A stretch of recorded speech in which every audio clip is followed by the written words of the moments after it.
The storm, it came from across the sea. This trip that we took to Guatemala was probably one of the best mission trips I've ever personally been on, and I know for the rest of the team, one of the best trips we've ever taken. It was our first official Forgotten People open trip that we took these 13 people on, and some of them have never even been on a mission trip, and it was just such a cool experience to see their reactions when we were going. We immediately, when we got to the airport, when we got through security, we had a devotion right there in the middle of the airport and started praying for each other and just the whole trip, and it was just such an amazing opportunity and experience for the team. As soon as we got into Guatemala City, before we flew out into our village, we had to meet with our lawyers so that way we could sign for the land that we were going to buy. And it was just so cool because myself and Pastor Edwin and Lori, we all came around with Pastor Renee and just some of the people there, and we signed the legal documents so we could actually have our land. And it was just a cool experience before we flew out.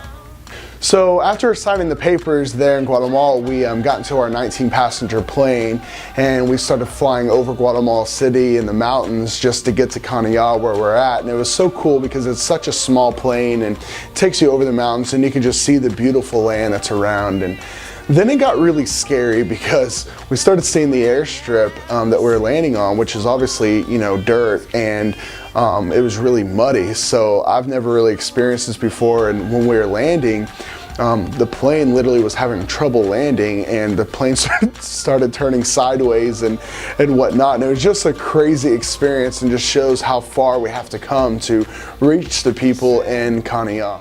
The moment we got there, after the plane, we ended up going to the cemetery, and the cemetery is where a guy named Roscoe is buried. And Roscoe was this guy who almost in a sense kind of started the vision there in Canilla. And so I took him there and we walked around the cemetery and prayed and just really put the reality that this guy's legacy is still moving on, and the impact that he made is still a great impact today, and that, you know, as we are there as a team in Guatemala, that we would be able to almost do the same kind of impact, have the same kind of impact in the people there in Canilla. We headed back to the main house where we stay, which is called the Big House, and there's always a bunch of kids that are just hanging out there because they know that Americans have come into town, so they were there, and it was so cool just to hang out with the kids and just really spend time with the family there in Canilla, and it was just an awesome time that we had.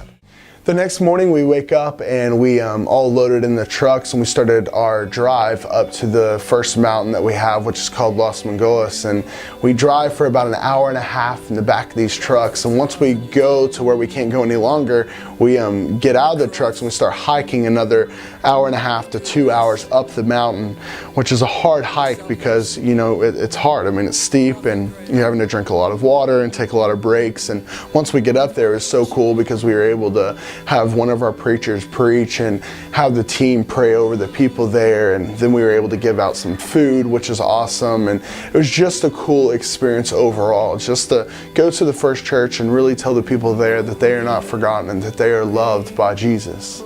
The next day was such a cool experience also because we drove up to one of our other churches called White Rock, and it's in this mountain where we don't have to climb at all, but we have to drive, and it's actually a longer drive. It's about 2.5 hours of sitting in the back of a truck going up and down these steep mountains, very bumpy ride. We had to go over through a river, which was crazy because it was really high, so we had to drive our trucks through the river, which was crazy, and just a crazy experience in general. But we ended up getting there to the mountain called White Rock, or to this church called White Rock, and we were able to be there, and our preacher preached, and we were able to give out food and just pray with the people there, and it was such a cool experience to go there and just show that these people are not forgotten, and just show, you know, the people from America that we brought, just the reality of how far we have to go to reach some of these people.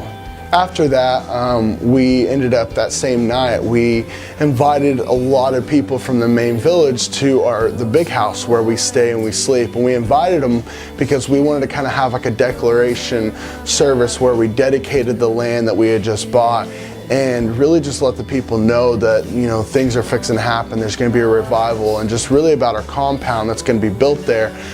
just really showing the people the vision. So myself and Pastor Edwin spoke about, just the vision of the Life Center that we're going to build, and everyone just got really excited. We had food there, and we almost had this big party there in the main village at the big house, and everyone's just really excited about the Life Center that we're going to build there in Guatemala. The next day we woke up in the morning and we all loaded in a truck, and we headed out to where we have this, it's kind of like a natural spring. It's water, and basically we do baptisms there. So when we show up, there were so many people there, which was so awesome. They had worship going on and just getting ready. And these are people all from the villages that we have built churches up in the mountains. And all these people came together in the main village, and they wanted to be baptized. And it was such a cool experience, number one, because all the pastors that we brought with us were able to baptize some of the people, but then also at the end of that, some of the other pastors from the other villages were able to come together, and we all just prayed there in the pool, in the spring. We were able to pray together. And it was so cool because we really believe in unifying the church, and bringing a bunch of pastors together and praying with each other was very important. And we just believe that God is going to do some crazy things through these groups and through the pastors. The next day was kind of a crazy day because we went first to a church called Los Hoyos, and we got there, and it was so cool just to see the people receive and just really see that we were there for them, and that we built this church, and that we love them, and that we want them to know that God is good and He is real.